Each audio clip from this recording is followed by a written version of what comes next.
And we're back. Again, I want to thank you guys for joining me. This is going to be the second session in our Learn to Draw HD remix, and this is going to be Ghost Rider that I'm doing. Again, this can be any character that you're doing. We just want to make sure you follow along with the same type of steps so that you get your character development in order. Of course, you can break free of these rules once you are accustomed to developing your character. You do not have to adhere to these strictly, but this is to give you a foundation at least to start, so that way you're familiar with the process. So, the previous class we discussed doing research, and the purpose of that was so that we could get material and images that we can reference later on if we need to reference our character, if we're creating one that's already out there in the world. Like Ghost Rider is already out there as a Marvel comic thing, and we don't have to really look anywhere for reference images because they're all over. But if you're creating one and it's an original character, then you won't have any reference images per se. But what you can do is you can reference pose images, things that show people in different action poses, or whatever you may want your character situated in. So you can look at it that way if you're doing an original sketch. So we move on from the research to thumbnails. We take what we see in our research and we sketch out really loose thumbnails.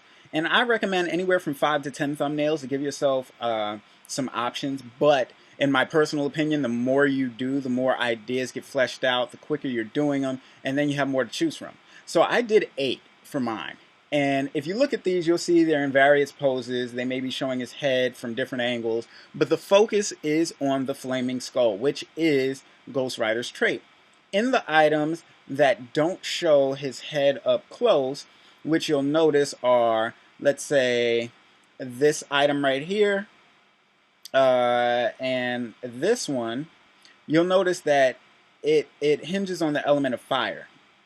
If you look closely, you'll see the flames and the embers around the actual image itself, and that purpose, as this one, he's on his bike, shows there's a different focal point for this one. So you have different options that you can choose from. Now, for my first two, you have the skull and more of a profile. This third one is more of a close-up at an angle, suggestive of Ghost Rider, but you know, you can still tell it's the skull and the flames give it away. Close-up bent over shot, this one with a hand to the face, and this one more of a rear angle showing the back of the skull with him looking over his shoulder.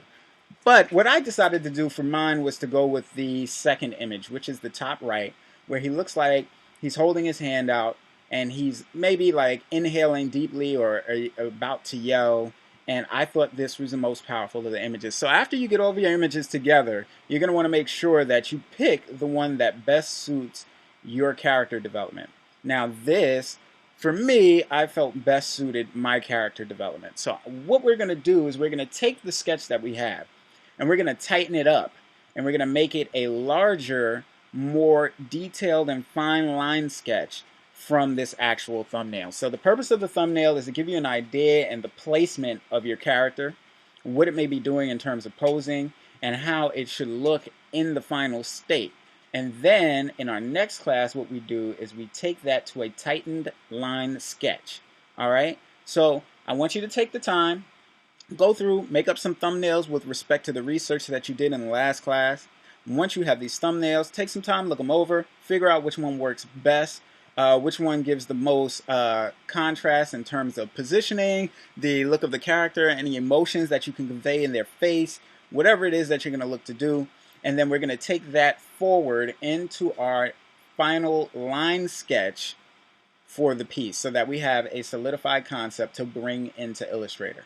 All right, so I look forward to seeing you guys in our next class. Remember, this is going to be for the line sketching, and I thank you for joining me thus far. Okay, take it easy, guys, and I'll see you soon.